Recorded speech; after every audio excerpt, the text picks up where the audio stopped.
이번에 살펴볼 자료는 92번입니다. 애석하게도 사주는 없습니다. 지나가는 방문객이 잠시 집터를 찾으러 다니고 있는데 잘 안 보인다, 이런 얘기를 하면서 책도 읽었다고 아는 체를 하길래 들어보시라고 그랬습니다. 마침 오주기 관법에 대한 설명을 좀 써보려고 준비하던 터라서 집터를 묻는 점괘는 어떨까, 이런 생각이 또 들기도 했었죠. 그래서 사주는 묻지 못하고 물을 이유가 있어야 물을 거 아닙니까? 그냥 점괘만 놓고 한번 생각해 보자, 그런 마음으로 얻어진 오죽계가 되겠습니다. 두 부부가 나이 들어서 살만한 곳을 찾는다는 거 중요한 문제죠. 누구나 그런 꿈이 있을까요?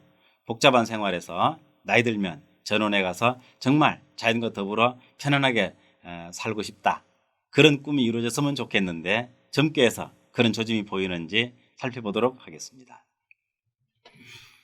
자, 신묘년 계사월 무진일입니다. 무진일 날은 반가운 날이 아닙니다. 누구에게는 그런 거 아니겠죠? 네, 저에게 그렇습니다. 여하튼 무진일 날 찾아온 방문객이 머물 집터를 찾고 있는데 주변에 혹시 좋은 터 나온 거 없습니까? 질문도 할 겸 이래 또 책도 봤기 때문에 나물학당 보고 반가워서 들어왔습니다. 유시에 들어왔네요. 자, 유시면은 이미 다 된 저녁입니다. 그래 놓고 나서 더구나 해면은 이제 술지로 들어가는 문턱 아닙니까? 그러니까 거의 7시 다 됐다고 보면 되겠습니다. 6시 50 몇 분쯤 되겠군요. 네, 점괘 다 나와 있습니다. 자, 이런 시간에 마침 틈이 나서 잠시 들어오라고 그래서 식은 차나마 한 잔 나누면서 이야기를 들어봤습니다. 무진이군요. 자, 집이라는 것은 집을 물었을 때는 일간을 집으로 보면 되겠습니다. 굳이 인성을 찾지 않아도 됩니다.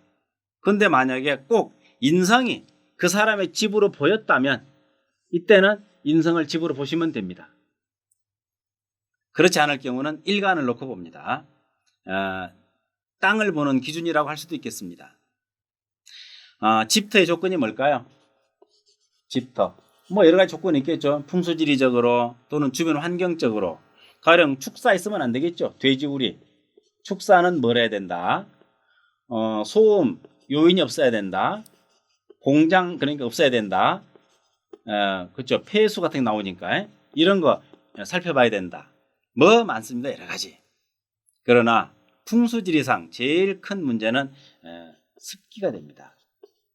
습기가 차는 곳, 습한 지역에다가는 집을 짓지 말기를 권하죠.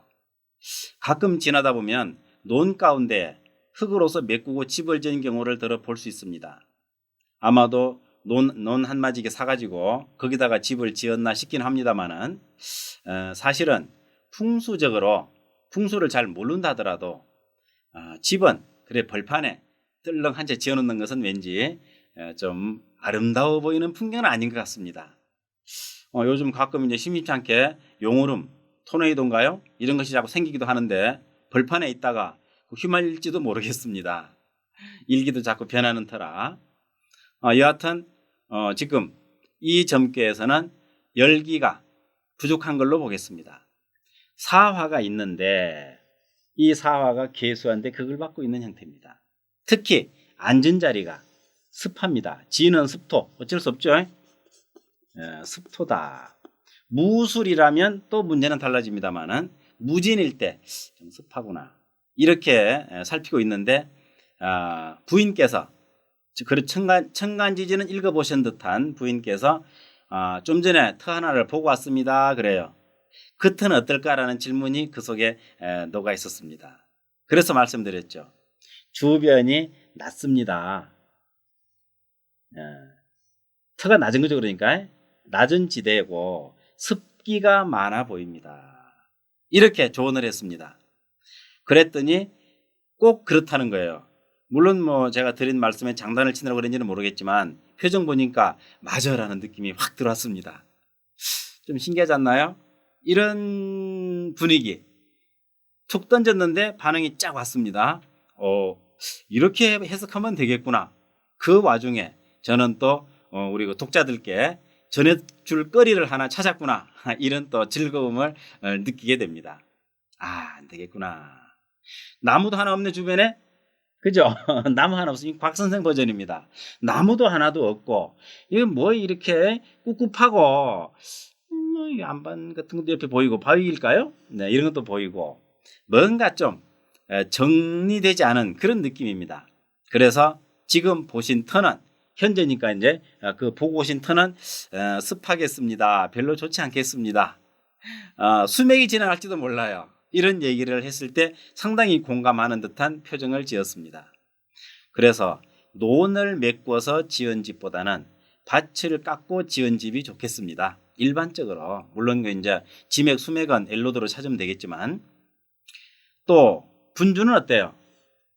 해수까지 있네요. 멀지 않은 곳에 하천이 있을 것 같습니다. 그 얘기를 못 물어봤군요. 물어봤으면 좋았을 걸. 이렇게 놓고 보니까 이 두 부분은 한동안 머물 집을 찾기가 어렵지 않겠나 이런 해석이 가능합니다. 여기라도 무술 하나 딱 있어주면은 좋죠.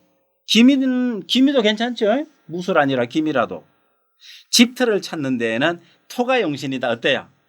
토가 용신이다. 집터 찾는 데 토 용신 괜찮죠? 일리가 있네요. 물론 화도 괜찮을지 모르겠습니다만은 그래도 토가 보이면 제격입니다. 그날이 무진일이지 않습니까? 참 기가 막힙니다. 그래서 집터를 찾는 사람에게 조언해 줄 수 있는 요령을 하나 얻게 되었습니다. 습하지 말 것, 건조한 토양이 있을 것, 즉 무와 술미가 있다면 참 바람직하겠다. 그 다음에 이제 뭐 여러 가지 참고할 만한 게 있겠습니다만은 우선 이 세 글자가 집터 찾는 데에는 최대 길신이 아닐까 하는 생각을 해볼 수 있겠습니다. 일리가 있죠. 공장을 짓는다고 그러면 어떨까요? 공장은 습지에 지어도 괜찮을까요? 아마 공장도 습지는 안 줄 겁니다. 기계가 녹이 슬면 되겠습니까? 뭘 짓든지 건물을 짓는다면 습지는 피해야 될 것 같습니다. 습지에 지어서 좋을 것은 낚싯집 이런 것들요. 낚시터 말이죠. 그 외에는 습지는 안 되겠습니다. 그래서 집 얘기 나오면은 무토, 술토, 미토를 찾아라. 이렇게 하나 공식처럼 만들어 놓으시고 혹시 누가 집질자리 묻거든 점괘를 뽑아서 살펴보고 한번 던져보시기 바랍니다. 그래가지고 또 좋은 결론이 나오면 또 재미있지 않습니까? 이것이 바로 오죽계의 매력이고 또 장점이기도 하겠습니다. 늦은 시간에 이렇게 방문하신 분을 상대로 좀 기다리라는 조언을 줄 수 있었던 것은 역시 점기가 동해서였나 싶은 생각을 해봤습니다. 사주가 없으니까 설명이 좀 짧아도 참고하시고요. 응용해 보시기를 바라겠습니다. 이 정도 정리합니다.